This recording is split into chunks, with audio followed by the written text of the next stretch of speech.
feito, ele é um parceiro, a IQZ é uma parceira muito antiga do IB, e eu pedi para o Paulo para que ele realmente trouxesse para nós uma explicação muito simples do bot, o que que é, como ele funciona, como que prepara, como que eu acompanho, que eu monitoro, se eu tenho que fazer curadoria depois. Então vocês vão ter uma oportunidade bem bacana. E lembrando sempre que esse evento é 45 minutos, eu comecei uns 5 minutos a mais, então eu vou terminar uns 5 minutos depois. Perguntas via chat, vocês têm aí na lateral, todo mundo passar o cursor na tela vai ver que tem chat. Vocês podem fazendo pergunta por aí que eu vou monitorando, tá? E eu vou deixar primeiro o Paulo fazer toda a apresentação dele, depois eu abro aí para as perguntas. Ok? Podemos seguir assim? E qualquer dúvida, qualquer coisa, vocês, por favor, me entrem aqui no lado, tá? Então, o nosso tema realmente é como criar chatbots que tragam resultados na prática, aprender como é feito e funciona. Lembrando que esse evento está sendo gravado e depois nós vamos disponibilizá-lo na TV Hospitalidade para vocês ouvirem outra vez, relembrarem ou divulgarem aí para as suas equipes, para os seus parceiros, da forma como vocês quiserem, tá bom? Então, Paulo, por favor, apareça por gentileza. Cadê você? Vocês estão me escutando, Beatriz? Estou te escutando, agora estou te vendo, agora sim. Ah, Então, Paulo, perfeito, primeiro, o perfeito. Paulo é diretor aí da XGen, ele conhece realmente, eu pedi para que eles viessem trazer essa abordagem bem simples, bem tranquila, bem fácil, para as pessoas entenderem. A maioria usa chatbot, às vezes não sabe nem como isso é feito, como isso é formado, como nada. E o Paulo preparou com todo carinho aí, meu agradecimento, né, Paulo? Muito bom. Por favor. E agora é com você. Eu estou aqui a Obrigado, qualquer momento. Beatriz. Obrigada, viu, Paulo? Imagina que é isso. Obrigado, obrigado, Beatriz. Obrigado, pessoal. Obrigado por vocês compartilharem um pouco desse tempo conosco aqui. Como a Beatriz comentou, eu preparei uma apresentaçãozinha, tá? Para falar um pouquinho de chatbots. Deixa eu entrar aqui.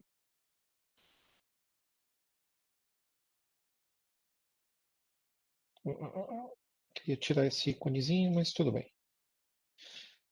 Vocês estão conseguindo visualizar? Tá aparecendo bonitinho? Tá sim, Paulo, tá sim. Maravilha, maravilha. Bom, pessoal, eu vou já também já ligar aqui a canetinha vermelha, porque essa apresentação ela vai ter uma parte teórica e de compartilhamento também de um pouco de experiências, perguntas, enfim, que podem estar acontecendo durante o projeto. Então, eu vou estar usando esse ponteiro aqui para sinalizar algo quando necessário. Bom, vamos lá. Qual que é o conteúdo que eu separei aqui a pedido da Beatriz, tá? Para a gente conversar um pouquinho, né? Um pouco do contexto, por que a gente está aqui, né? Do que nós vamos conversar. Chatbot, o que é? O que fazem? Onde vivem? Quais os desafios de um projeto de chatbot? E depois do go live do chatbot? Acabou? Fechou? Não preciso fazer mais nada? Então, assim, essa aqui é a ementa desse nosso bate-papo de hoje, tá? Então, assim, começando e introduzindo um pouco, né? Chatbot. Por que nós estamos aqui? Bom, como vocês sabem, a gente tem vivido uma série de mudanças, né? E não só agora essa recente do home office, mas já há algum tempo da digitalização, né? De todo esse esforço que as empresas hoje fazem para tirar o cliente de uma ação telefônica para partir para o digital, né? E aí, quando isso acontece, a gente começa a se deparar com problemas que nós vivenciamos lá atrás na telefonia, onde nossos contact centers eram apenas voz, né? Então, desde aquela época, nós já buscávamos processos de automatização desse cliente, primeiro com URAs de triagem, depois URAs resolutivas, que começavam a transacionar alguma coisa, né? Com sistemas legados, depois a URA humanizada, aí veio toda aquela febre de websites, recentemente, até mais recentemente, né? Os aplicativos mobile, RPA, e agora a gente está nessa última onda, pelo menos já há uns 3, 4 anos de chatbot, né? E por que isso é relevante? Por que é relevante a gente conversar disso nos dias de hoje? Bom, primeiro porque basicamente a gente está no digital o tempo todo, né? Então, assim, o celular hoje é praticamente uma extensão do nosso corpo. Estar sem o celular é como se tivesse faltando uma peça de roupa nossa, né? Não sei se todos concordam, mas pelo menos eu me sinto assim. E quando a gente para olhar para estudos do tipo, com o que que as pessoas mais utilizam o celular, a gente vê que é realmente em processos de relacionamento. Redes sociais, deixa eu voltar aqui com o mousezinho, com o apontador. Redes sociais hoje representam 91% do tempo que a gente despende em cima desse dispositivo, né? Ou para conversar com uma marca, ou para conversar com algum parente, família, fazer uma postagem, enfim. Então, assim, a galera está ficando mais digital. Partindo desse princípio, trazer esse cliente para o atendimento digital, para o atendimento texto, é uma ação praticamente natural. E aí a gente começa a pensar no seguinte: legal, estou trazendo o meu cliente da voz, estou colocando ele no digital e eu preciso começar a fazer algum tipo de autosserviço com esse cliente. E aí aparece o chatbot. Mas eu sinto às vezes em algumas reuniões que as pessoas sabem o que é, mas falta um pouquinho daquela base do que o que um projeto precisa, né? Quais são as tecnologias que envolvem o chatbot? A gente vai falar um pouquinho disso agora. Mas primeiro, vamos tentar equalizar o conhecimento de todo mundo com um conceito bem básico. O que é um chatbot? Tá? Um chatbot, assistente virtual, operador virtual, atendente virtual, são basicamente sinônimos para um software que tem a capacidade de receber a pergunta de uma pessoa, de um ser humano, tá? Seja em cima de um WhatsApp, de uma página web, em cima do web chat, em cima do meu app, eventualmente, que a empresa possa ter, e ele faz a interpretação dessas perguntas e retorna para esse cliente uma resposta. Para as empresas, o chatbot ele pode ter alguns objetivos, como coletar informação de cliente, qualificar clientes quando a gente fala de vendas, atender demandas que são mais comuns, assim, que os clientes costumam pedir para os contact centers, compartilhar documentos, imagens, vídeos, né? E entre diversas outras possibilidades. Então, assim, hoje o chatbot ele abriu as possibilidades das companhias em derivar informação e atender esse cliente de uma maneira muito mais fluida, como se basicamente eu estivesse falando com um parente meu, né? Então, assim, tendo isso em mente, vamos pensar num fluxo de chatbot na prática. Primeiro, num fluxo de atendimento sem o chatbot envolvido. Como funciona? Muito simples. Meu cliente entra em contato através do meu canal digital e diretamente ele passa para o atendimento humano, né? Claro, a gente tem as filas de espera, priorização, SLA, mas ainda assim esse cliente acaba passando por uma fila, dependendo do volume, obviamente, né? E gerando uma grande concentração de informações. Ou seja, se a gente parar para pensar, Paulo, nesse modelo eu só tirei o problema que eu tinha na voz e trouxe para o digital. Tudo bem, eu tenho alguns ganhos, alguns benefícios, mas e aí, o que eu consigo ampliar nesse processo? O chatbot, ele tem basicamente a mesma responsabilidade que as URAs antigas tinham, né? De receber esse cliente e buscar uma tratativa desse cliente. Bom, opcionalmente, depois dessa jornada, né, depois que o cliente passa por essa jornada, pode ser que o chatbot eventualmente não atenda uma demanda do cliente, ou ele não esteja treinado, ou tenha o conteúdo necessário para atender essa demanda do cliente. Então, o chatbot ele pode fazer a transferência desse cliente para um atendente humano e passando para ele tudo o que aconteceu, tudo que esse cliente digitou no site, enfim. Esse é o fluxo prático, né, do que acontece no chatbot. Agora, vamos pensar um pouquinho no que acontece por detrás das cenas, tá? Quando a gente fala de arquitetura mesmo de chatbot. Então vamos imaginar o seguinte: o cliente ele submete uma pergunta para um chatbot. Aqui não importa a tecnologia, não importa a empresa. Em via de regra, depois que um cliente ele submete uma pergunta para o chatbot, alguns componentes podem ser acionados, tá? O NLP, que eu vou explicar daqui a pouquinho para que serve, uma máquina de contexto, processos de integração, avaliação de histórico de atendimento e, obviamente, o modelo de que esse bot está treinado, o modelo de treinamento desse bot, né? Bom, vamos ver aqui como que funciona esse fluxo. A primeira coisa que, em via de regra, quando um chatbot faz, quando ele recebe uma pergunta, é determinar a intenção por detrás daquela pergunta. Então, assim, perguntas como, por exemplo, quanto que eu tenho na minha conta? Qual que é a intenção que está por detrás disso? Saldo da conta corrente, né? Preciso marcar um exame, agendamento de exame, né? Então, assim, a primeira coisa que o chatbot precisa fazer é determinar qual a intenção daquela pergunta. Então, a máquina responsável por determinar esse tipo de componente é o NLP, que é o Natural Language Processing, ou processamento de linguagem natural. Uma vez que o bot consegue determinar a intenção desse cliente, ele busca o contexto desse cliente, né? Em que ponto está sendo feita essa pergunta? No começo, no meio, no fim? Ele já perguntou alguma outra coisa relacionada a saldo? Enfim, até para que o bot consiga dar uma resposta contextualizada e não seja por simplesmente perguntas e respostas ao acaso. Existe também algumas plataformas de bot podem utilizar do histórico do atendimento desse cliente, de outros clientes, exatamente para melhorar sua acuracidade na resposta, tá? Outro componente muito importante. E aí, obviamente, o modelo de treinamento acaba ajudando o bot a determinar qual é a resposta mais correta para aquela pergunta, para aquele contexto e com o histórico daquele cliente. Mas vamos pensar o seguinte: a pergunta de qual é o meu saldo, ela é uma pergunta que vai variar de acordo com o cliente que está sendo atendido. Então, o que acontece?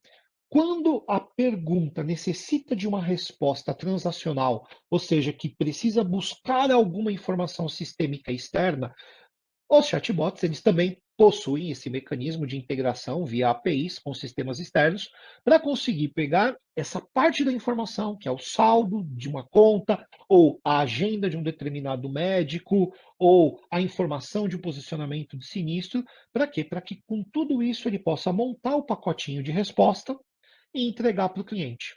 Então, assim, é um caminho longo, né? Então, quando o bot recebe uma pergunta, ele tem que fazer uma série de validações para entregar a resposta da maneira mais assertiva possível. Está aqui já um desafio do processo, tá? Então, eu quis trazer esse panorama exatamente para a gente entender um pouco de o que funciona e o que está por detrás das cenas num processo de automatização via chatbot. Isso independente do canal, tá? Vamos lá.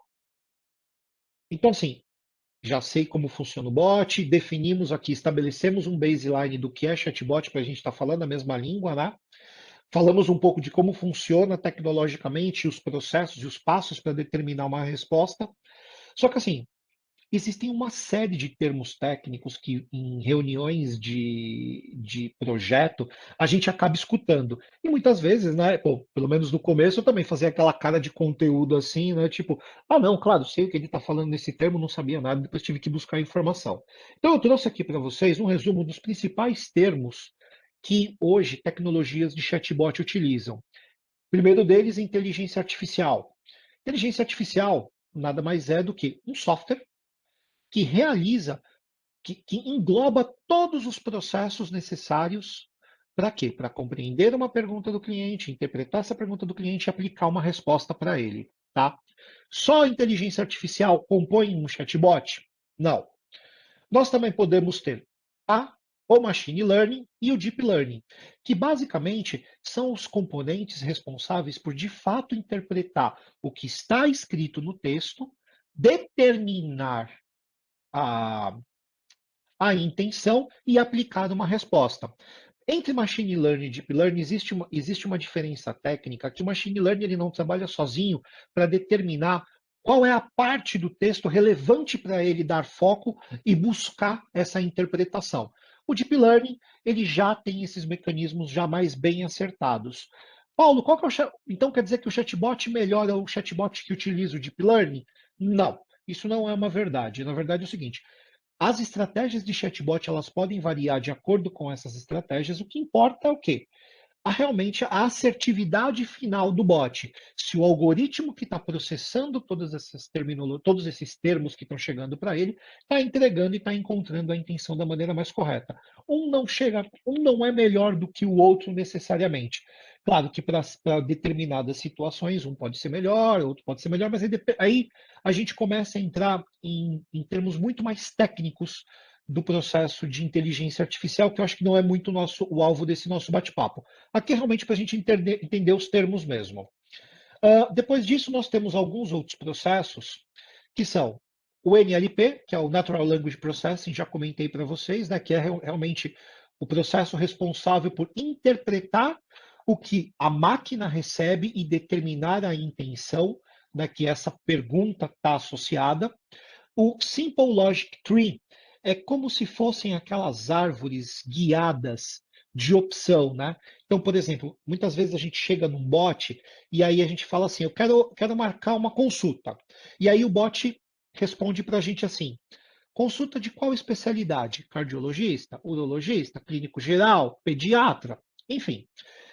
Quando o bot ele apresenta esses menus, a gente geralmente interpreta isso como o Simple Logic Tree, que são as opções para que a pessoa, o cliente, possa navegar nas respostas do bot. O Predictive Analytics tem a ver com a predição de perguntas, né? Quer ver um exemplo bem básico disso? Google. Quando a gente começa a escrever no Google, ele não começa a completar para a gente as frases que a gente está escrevendo, esses algoritmos de predição, também associados ao bot, podem melhorar, inclusive, a assertividade da composição de uma frase. E a análise de sentimento, né? Ela está associada, por exemplo, a gente entender se, por exemplo, o cliente colocou, vou dar um exemplo bem básico, tá?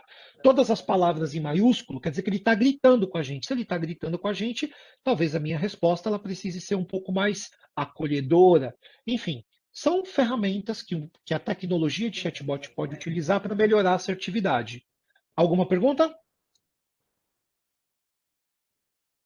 Por enquanto, não? Vamos deixar para o final, tá, Paulo? Beleza, beleza. Então, assim, vamos tentar colocar tudo isso numa caixa só, tá? Então, assim, cliente entrando em contato com a marca de vocês. Não importa o canal. é, Boas plataformas de chatbot, elas podem atender esse cliente em canais diferentes e podem contextualizar a resposta de acordo com o canal, tá? E aí nós temos os chatbots. Existem várias tecnologias, a XGen também possui a sua própria tecnologia de chatbot, a gente também trabalha com outras plataformas, mas aí é o componente que a gente está falando mesmo, que vai receber as perguntas do digital, interpretar e aplicar uma resposta. Uma vez que esse bot não consegue aplicar essa resposta, ou porque ele não compreendeu, ou porque ele não tem o conteúdo para entregar para o cliente, aí a gente tem todo esse back-end para trabalhar com o cliente em fila de espera, SLAs, e aí partir para o atendimento humano. Agora vejam, o chatbot, ele é alvo só do cliente final? Não, ele também pode ser alvo do meu atendente. Muitas vezes, o atendente, muitas vezes não, né? Os nossos atendentes, eles acabam passando por um processo de capacitação, treinamento, eles também têm as dúvidas deles. E a gente geralmente tem esses repositórios de dados. Por que o chatbot não pode também ajudar o atendente quando ele tem uma dúvida? Ou seja, o chatbot ele pode permear o nosso processo de atendimento de várias formas e em vários lugares, tá? Esse é até um pouco do que nós fazemos aqui na XG como estratégia, tá? Vamos falar agora um pouquinho de características básicas que um chatbot precisa ter, tá? Primeiro, maturidade conversacional. O que eu quero dizer com maturidade conversacional?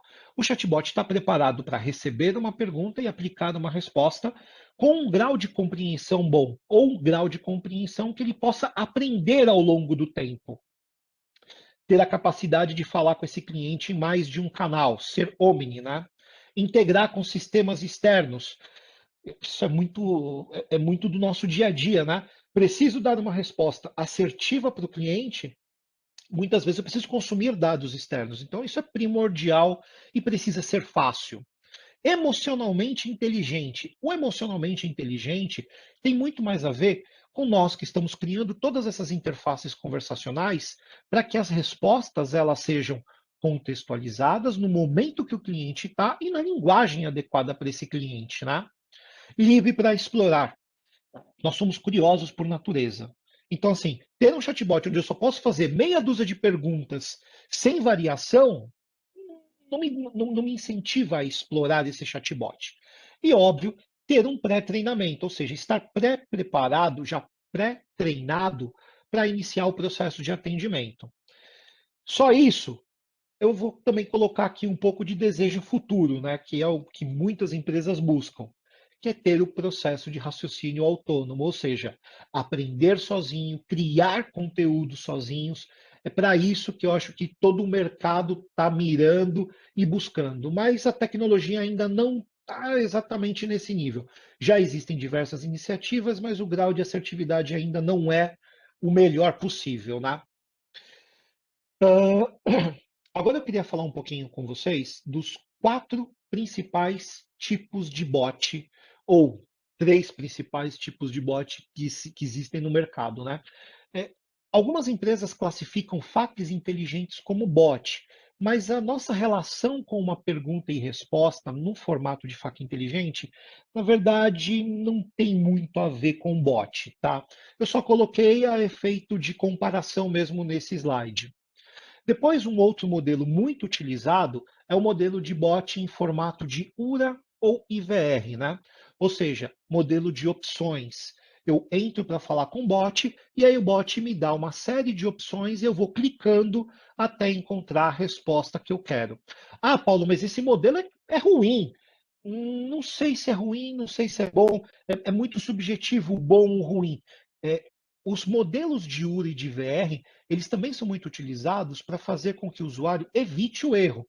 Então, usar ele de uma forma híbrida, muitas vezes faz muito sentido para as operações, tá?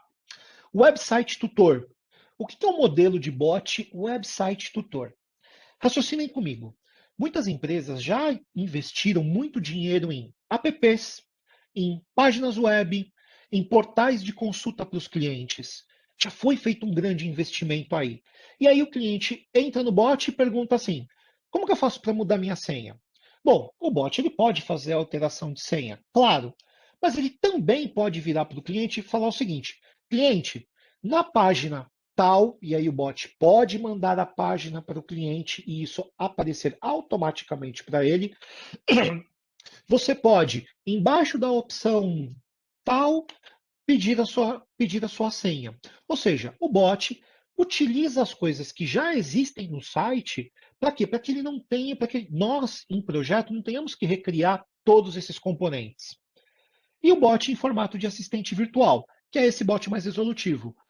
Bot, preciso mudar minha senha. Qual a senha anterior? Qual a nova senha? Digite de novo.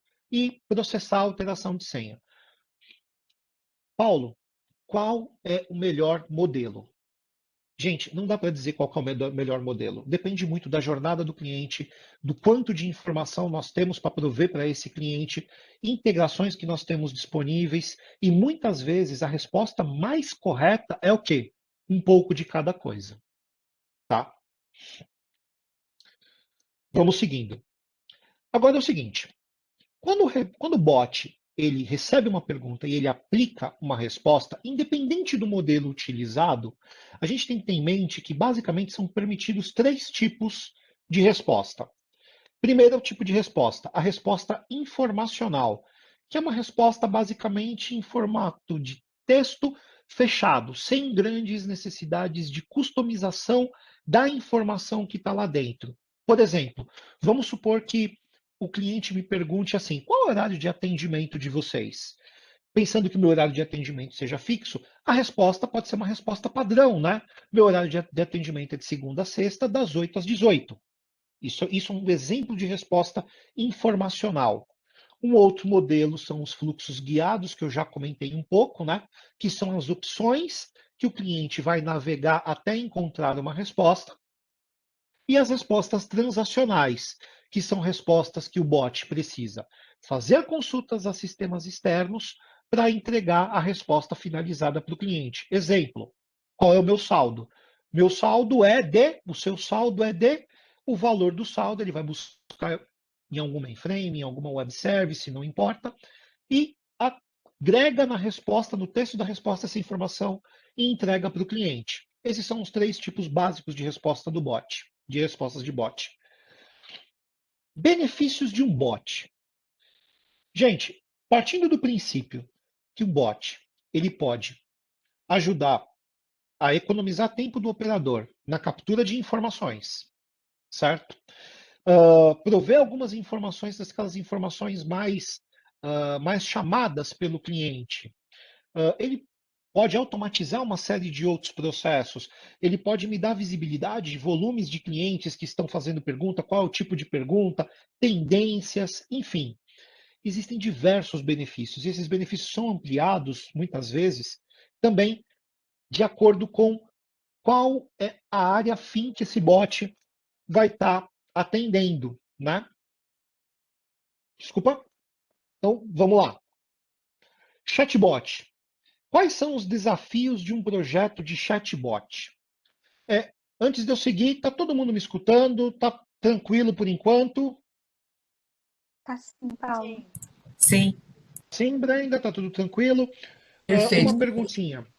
Estamos Brenda, vindo bem, até agora Paulo. quanto tempo a gente está? Nós temos mais aí uns 15, 6. 20 minutos, até porque eu 5 minutos a mais. Pode tocar. Maravilha, maravilha. Vamos falar agora um pouquinho da mão na massa, né? A gente falou um pouco de teoria, para que serve, como funciona, arquitetura, processo. Agora vamos fazer o nosso hands-on, né? Arregaçar as mangas. Quais são os principais desafios de um projeto de chatbot? Tá?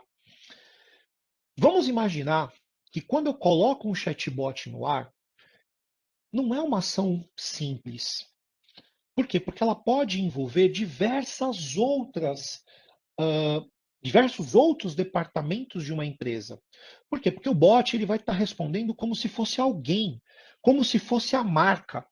E aí começam a entrar preocupações no seguinte sentido: qual que é o tom da minha resposta?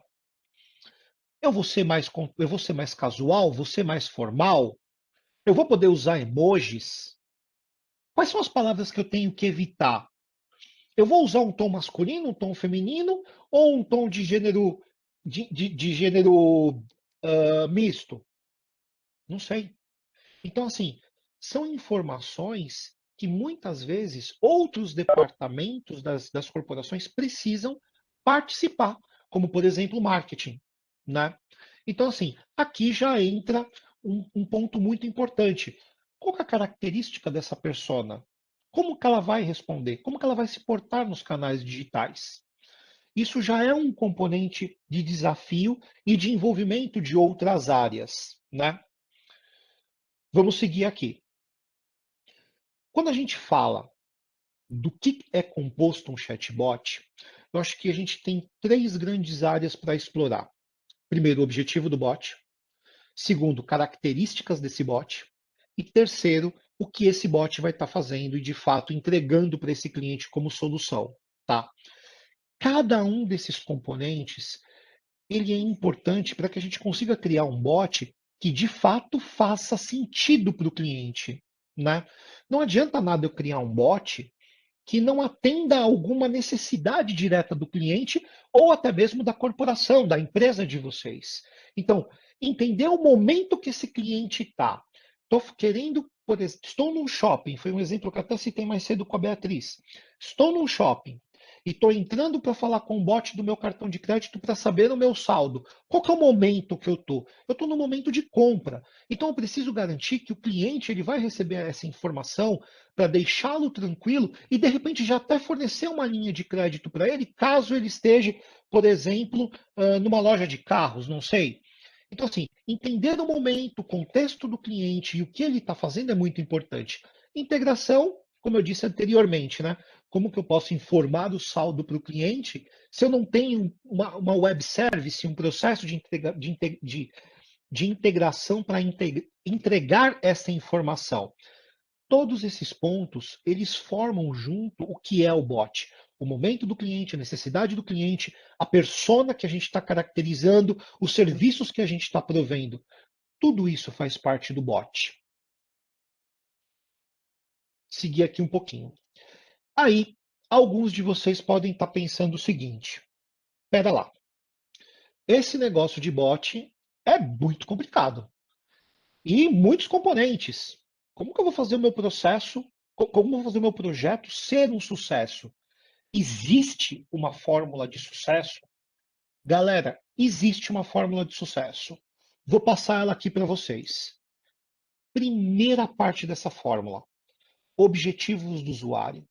Quais são os desejos e necessidades desse usuário? O que ele está querendo? O que esse cliente está buscando do meu serviço?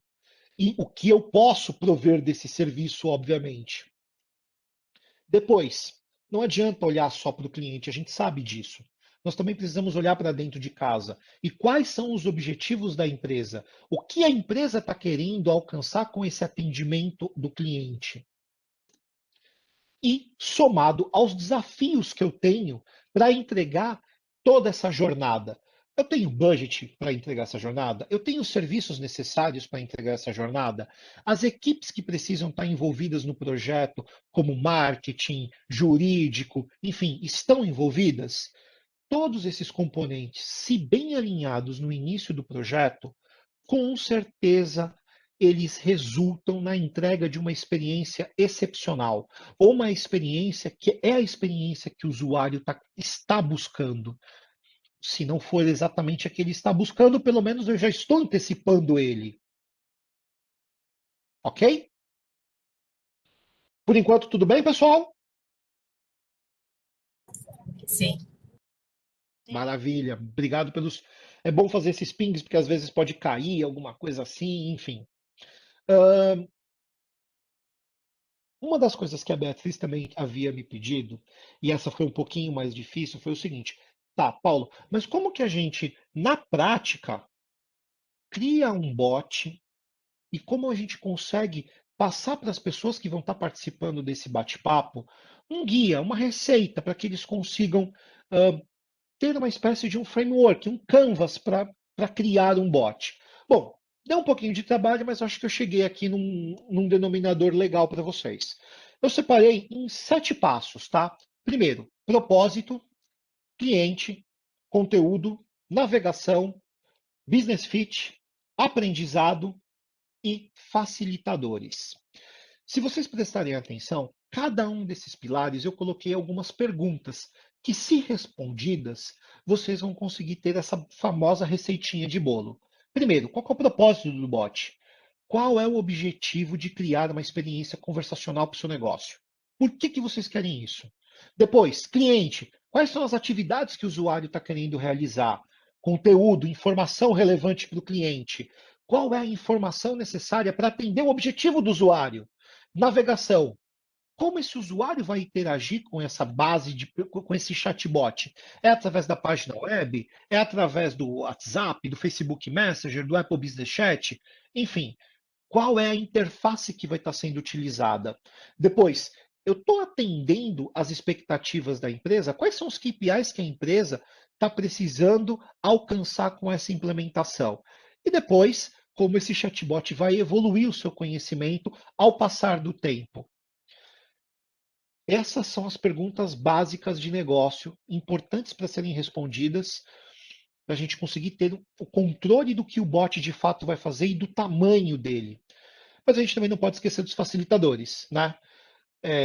Todas as pessoas estão envolvidas? Tenho budget? Eu tenho estrutura para estar suportando toda essa nova experiência que eu estou disponibilizando para o meu usuário digital? Então, assim, esse seria o meu resumo para vocês dos passos que pelo menos a gente segue aqui na XGen para criar chatbots que deem esse resultado no final das contas, antecipando perguntas que durante o projeto a gente pode ter. E aí, putz, mas não tem aquela web service não existe. Oh, meu Deus, aí eu já vou ter que levantar com a equipe de desenvolvimento tempo, custo, e vai lá para o final do ano, e aí meu projeto acaba melando, né? Então, assim, são perguntas que, no início do projeto, se bem estruturadas e bem feitas, não tem como falhar o projeto. Vamos lá. Vou falar um pouquinho da metodologia que a gente costuma utilizar aqui na XGen. Primeiro, alinhar os objetivos que as marcas estão querendo, métricas e abrir os canais. Uma vez que abertos os canais e o bot configurado, go live.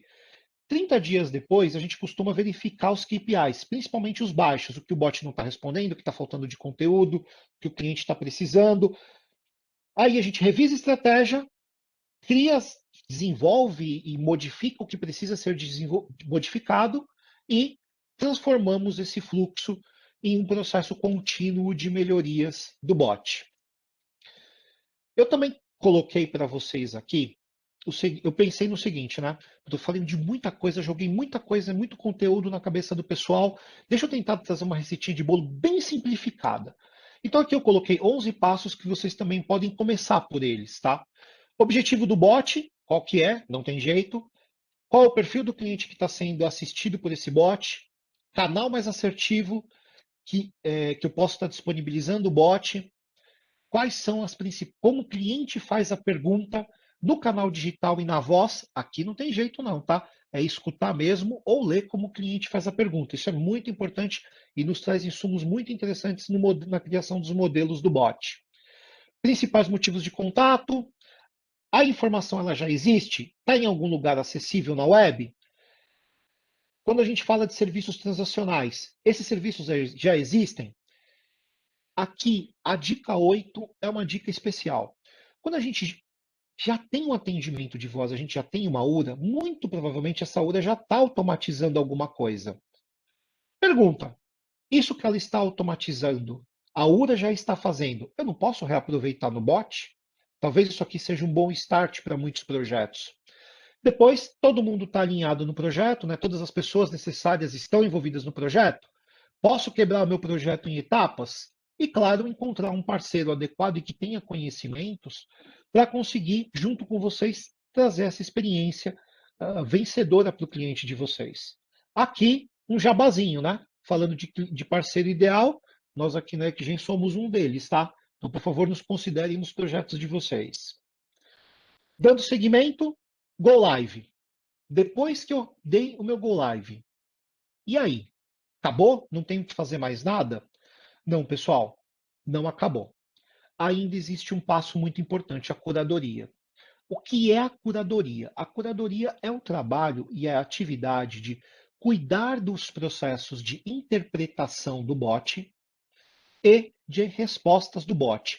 A curadoria não é pura e simplesmente ajustar texto de entrada ou texto de saída, mas verificar o contexto que o bot está respondendo às perguntas, se a linguagem está correta, se a pergunta que está sendo feita, por exemplo, ela está usando uma formação linguística que o bot não está preparado para reconhecer, se existem gírias que estão sendo utilizadas no nosso regionalismo, afinal de contas, nós somos um país continental, então nós temos muitos vícios de linguagens espalhados pelo Brasil, né? E também a própria evolução de respostas. Perguntas que estão chegando com muita frequência no bot, que ele não tem de resposta, então vou criar também essas perguntas, essa base de respostas, né? Então, assim, a curadoria do bot é o que de fato traz muito valor no bot e faz com que a curva de aprendizado dele aumente, tá? Vou passar para vocês aqui rapidamente um processo bem simples de 3 etapas de curadoria. Primeiro, identificar o que o bot não interpretou, ou identificar o que o bot recebeu de pergunta, mas ele não tinha de resposta pronta para entregar para o cliente. Depois, fazer essa correção. O que ele não conseguiu interpretar, treiná-lo para que ele comece a fazer a interpretação. E o que ele não tem de resposta, buscar as formas para entregar essa resposta para o cliente. E por último, implementar, acompanhar o que você implementou e, obviamente, continuar de novo o ciclo. Curadoria é um ciclo contínuo de melhoria do bot para o negócio de vocês.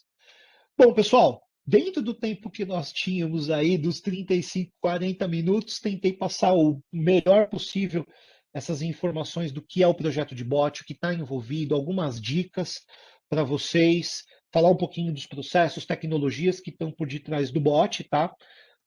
Queria agradecer demais o tempo de vocês.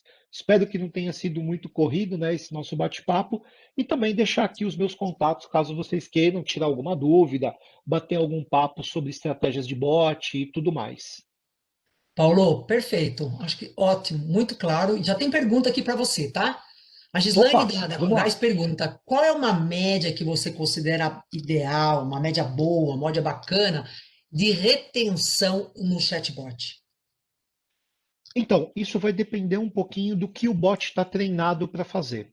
Então, vamos pensar no seguinte: se eu conseguir utilizar aquele fator Pareto, né, 80-20, para pegar os principais motivos de contato e trazê-lo para o bot, e esses principais motivos de contato sejam resolutivos de fato, né? Ou seja, se o meu cliente está querendo saber porque de repente teve uma modificação na minha conta, eu pedi uma segunda via da conta, eu consegui entregar essa informação para ele. Se eu tenho um bot neste nível de experiência já feito, olha, um nível de retenção que pelo menos a gente trabalha aqui com bots de com alto nível de conhecimento é de 75 a 80% pelo menos. Tá, tá. Tem uma pergunta aqui grande do João Scaburi, da Danone Vamos lá. Nutrícia. Eu vou tentar, vamos lá. Qual seria a melhor abordagem da atuação no seguinte modelo, tá? Eles possuem um bot que responde basicamente a perguntas relacionadas a produto. Hoje, na nossa central de atendimento, se representa cerca de 70% do volume de contatos.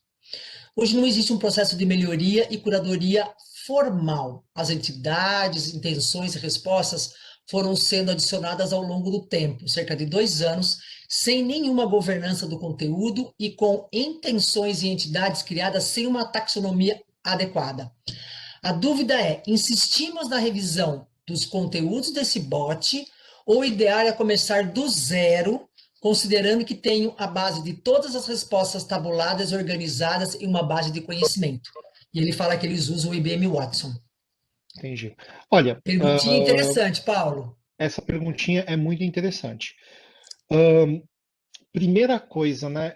Ele comentou uns termos que muitas pessoas, quando a gente vai fazer as primeiras reuniões de bot, a gente tenta até evitar, porque taxonomia, organização, categorização e hierarquização de informação são algumas palavras que às vezes assustam algumas pessoas, mas elas fazem parte do projeto. Elas existem e precisam seguir, porque senão eu começo a ter intenções duplicadas e depois a máquina que faz o reconhecimento das intenções não sabe o que responder.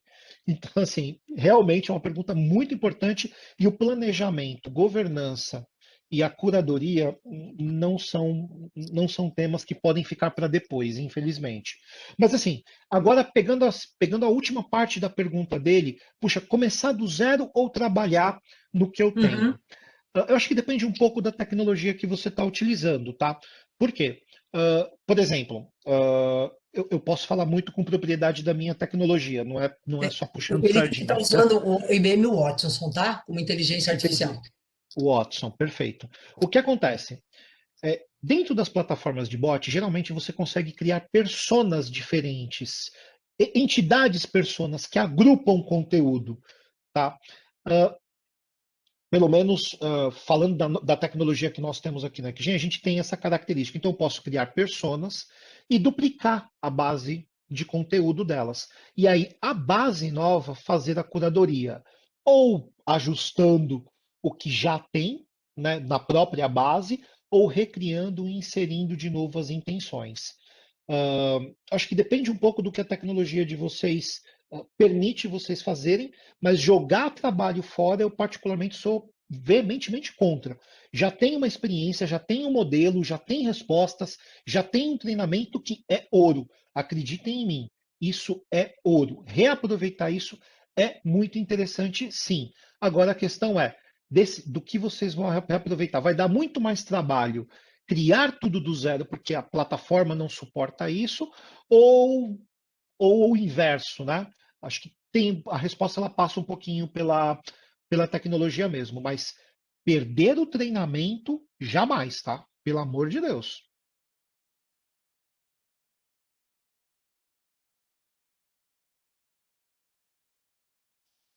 Valeu, João. Valeu, obrigado, Paulo. Valeu.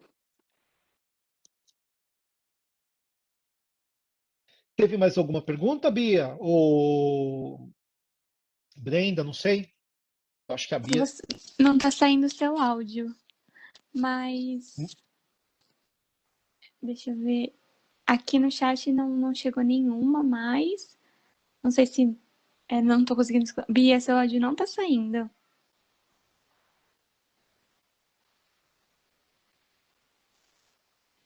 Não, ainda não. Não tô te escutando. Você quer colocar no chat, Bia, e aí eu repasso?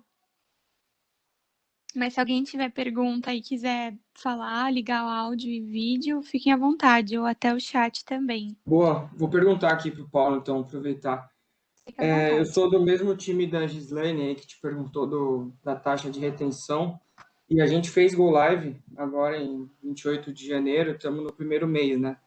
Eu faço Beleza. parte do time de tecnologia, a Gi faz parte do time de operações, e nesse início a gente adotou a postura do seguinte: toda vez que o cliente ele chega em algum ponto não resolutivo, a gente está transbordando ele para o atendimento humano. Então, até porque a gente precisa curar o bot, treinar, ter certeza de que ele está entendendo as coisas certas. E num bate-papo que eu fiz essas semanas atrás aí com um colega que está numa outra empresa implementando, eles desde já definiram alguns pontos onde o bot não vai transbordar o cliente, mesmo que o cliente não seja resolutivo. Então, eu vou te dar um exemplo. Hoje, aqui no nosso bot, se o cliente digitar o CPF dele errado 3 vezes, eu transbordo ele para o atendente. Nesse outro player, eles não vão transbordar, eles vão falar, olha, desculpa, esse documento não é válido, a empresa agradece o seu contato. Como é que você vê essa prática? Porque é uma prática que a gente vê bastante, né, nos mercados. Você vai conversar com um fornecedor de bot da Vivo, da Claro, os caras falam, não, a gente retém 80%, mas 60% desses 80% me geram rechamada. Como que a gente sabe a linha tênue para fazer isso? Olha, isso é uma pergunta muito boa e a resposta dela ela é complexa, mas vamos lá, deixa eu tentar. A gente pode Deixa eu marcar tentar, também. deixa eu. Não, claro, fica à vontade, tá, Renato? Mas assim, vamos tentar explorar isso, porque a sua pergunta é muito, muito interessante por causa de outros aspectos que o cross-channel pode gerar para você. Eu vou me colocar no lugar de cliente, tá?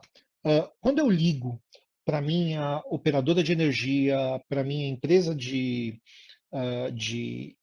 TV a cabo ou de internet, e eu tô com algum problema na minha conta, e eu chamo eles via WhatsApp, por exemplo, e eu faço uma pergunta e eles não me respondem, por qualquer que seja o motivo, ou porque o bot não está treinado, ou porque o web service não está disponível para pegar e validar o meu CPF, o que acontece comigo, cliente? Eu desprezo, eu passo a desprezar esse canal. Por quê? Por que eu vou usar esse canal de novo se ele não me é resolutivo? Aí eu saio de um canal de custo mais baixo para entrar num canal de custo mais alto. Por exemplo, qual que é o cross-channel que o usuário final acaba fazendo? É o Ele liga, cross-channel né? do telefone.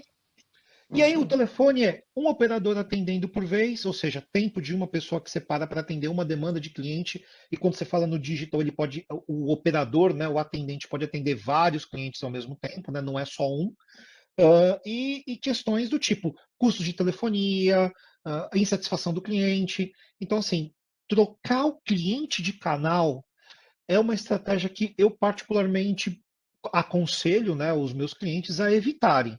Mas em muitos casos é o que é a regra do negócio, então fazer o cross-channel acaba sendo inevitável. Mas assim, respondendo de uma maneira muito assertiva, fazer cross-channel, principalmente para canal mais caro, de custo mais caro, eu acho que você acaba perdendo dinheiro. No final das contas é isso.